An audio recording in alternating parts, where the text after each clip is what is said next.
Hello everybody, welcome back to Newcastle Fans TV. It's finished at St James's Park. Newcastle United 1, West Ham United 1.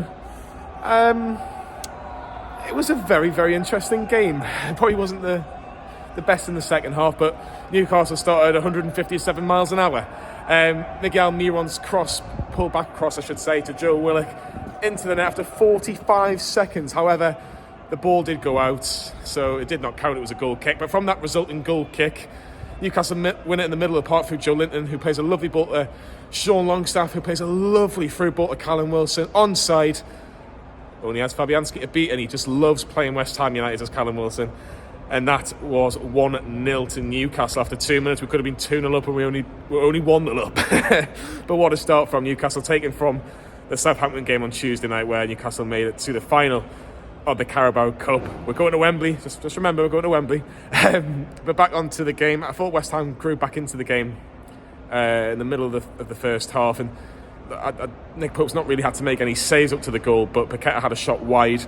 I thought Antonio caused Newcastle's defence some issues at times. He won, I would say, 85% of the balls in the air. But look, a West Ham goal was coming, or a big chance was coming, and West Ham took it.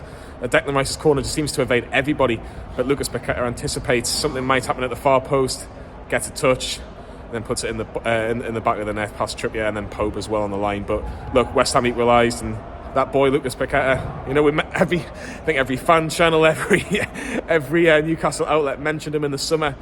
Will he be coming to Newcastle? But he's at West Ham, and he's a good player. I do like the look of Paqueta, but I have to be honest, I think him and Declan Rice are streets above what West Ham have got. Declan Rice is a hell of a player. Really, really is. And look, if Newcastle got Champions League football, I'd have a conversation with him, to be honest with you, but we'll see what happens with that. Look, I felt that Newcastle needed half-time. I felt West Ham were getting more confident as the game was going, but we were keeping Ben Rama and Bowen quiet to an extent.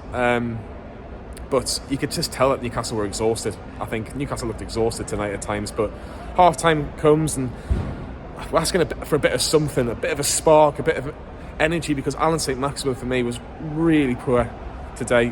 Soufal done a job on him tonight.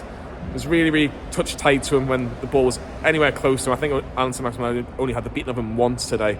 That shows you how poor of a game he had. But defensively did help out at times, but in a game where he probably could have shined, he didn't. And he got substituted to new boy Anthony Gordon, who came on and immediately kind of upped the ante a little bit. Just a couple of nice passes here or there, and you think, oh, right, we're onto something now. And a nice little pass played Callum Wilson through, one-on-one with the goalkeeper, but out of nowhere. A fantastic challenge. I think it was an Agard, I think he's called, but I could be wrong on that one. I've only seen it live. Fantastic challenge out for a corner, but nothing came from the corner. In terms of late opportunities for Newcastle, West Ham didn't really have anything else after that that I can remember. Tell me if I'm wrong in the comments. Callum Wilson, header from a Kieran Trippier free kick, straight at the goalkeeper. And Newcastle ended up just not really testing Fabian Schar really in that second half. But look, a point's a point. Some people will say, it's 2 points job. I don't think it is, personally. I think it's a point gained. Chelsea drew yesterday, Liverpool lost, Tottenham playing Manchester City, so they'll do well to win.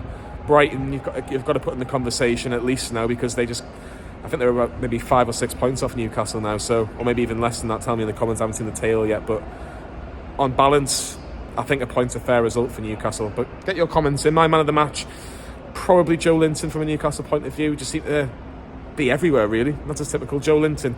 But yeah, I think maybe in the long run, a week off might just do Newcastle United the world of good, as they go to Bournemouth next Saturday in the Eddie Howe derby.